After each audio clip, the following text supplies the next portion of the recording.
नमस्कार, आप देख रहे हैं ERK न्यूज और मैं हूं आपके साथ धनश्री। आइए बढ़ते हैं आज के कुछ ताजा तरीन खबरों की ओर। बालाघाट जिला अब नक्सल मुक्त। 12 का सरेंडर, 2 AK-47 समेत 12 हथियार सौंपे। कल भी 10 ने आत्मसमर्पण किया था।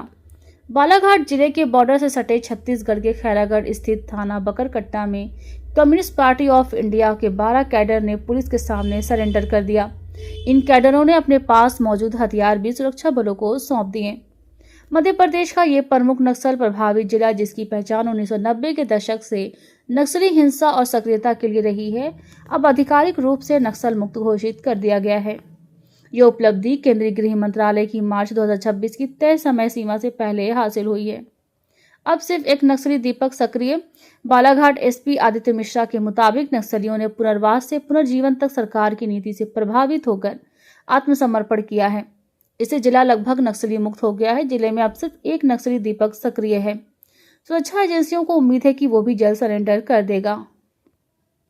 MMC जोन प्रभारी रामधेर मज्जीबी शामिल। आत्मसमर्पण करने वालों में MMC जोन प्रभारी रामधेर मज्जीबी शामिल रहे, जिन्होंने एक AK-47 राइफल सौंप कर समर्पण किया। उनकी गार्ड और हार्डकोर नक्सली माने जाने वाली सुनीता उयाम कुछ वक्त पहले ही बालाघाट पुलिस के सामने आत्मसमर्पण कर चुकी थी। इस दौरान कुल 12 हथियार सौंपे गए, जिनमें 2 AK-47, 2 इंसास, 1 SLR और 2 303 राइफलें शामिल हैं। होगा क्योंकि ऑलमोस्ट देखा जाए तो एक समय था जब करीबन 150 से ज़्यादा नक्सली एक समय हो रहा होगा जब यहाँ रहते होंगे।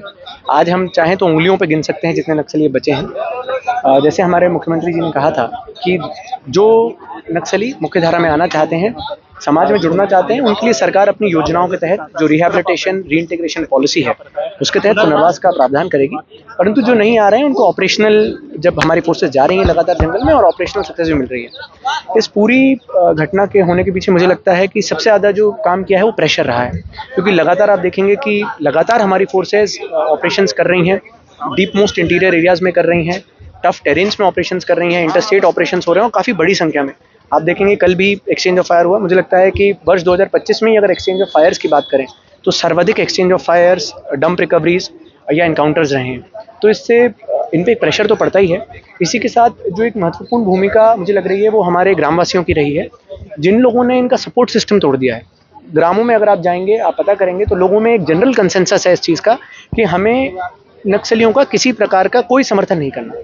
अगर पहले कभी किसी ने भूले भटके कर दिया हो तो वो अलग बात है, परंतु अब गांव में एक जनरल कंसेंसस इस चीज़ का बना हुआ है कि इन्होंने हमारे भले के लिए या हमारे डेवलपमेंट के लिए कुछ नहीं किया, परंतु सारी चीज़ें जो थीं, इनके बड़े शीर्ष नेतृत्व के जो नेता थे, जब वो सरेंडर किए तो उनके पास से जिस प्रकार की संपत्तियां मिली, मुझे लगता है कि गाँववासियों को भी समझ में आया कि ये सिर्फ एक्सटॉर्शन का एक तरीका था।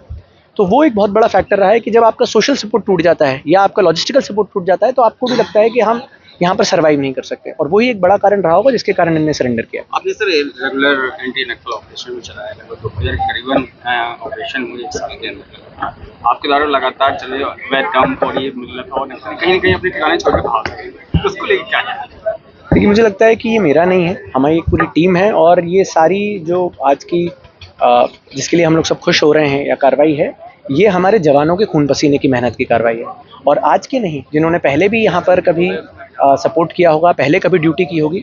आप देखेंगे 1980 के बाद से जब पहला कांड हुआ था जिसमें करीबन 19 हमारे जवान शहीद हुए थे, जो विस्फोटक कांड हुआ था लौगुर घाटी के पास, उनसे लेके आज तक जो आशीष पिछले महीने जिसको जो वीर गति को प्राप्त हुआ, मुझे लगता है कि इन सब की बहादुरी देख के ही नक्सलियों को समझ में आया कि इतनी आसान नहीं होगी मध्य प्रदेश की, चाहे हॉक फोर्स हो, चाहे SF हो, चाहे जिला बल के फोर्सेस हों, उनसे लोहा लेना, और इसी का परिणाम है कि आज इन लोगों ने सरेंडर किया। मुझे लगता है कि माननीय मुख्यमंत्री जी का जस्ट आगमन होने वाला है और वो अधिकतर डिटेल्स जो आपके साथ रहेंगी वो शेयर करेंगे। आज के लिए बस इतना ही। ऐसे ही खबरों में बने रहने के लिए हमारे चैनल को लाइक, शेयर और सब्सक्राइब करना ना भूलें।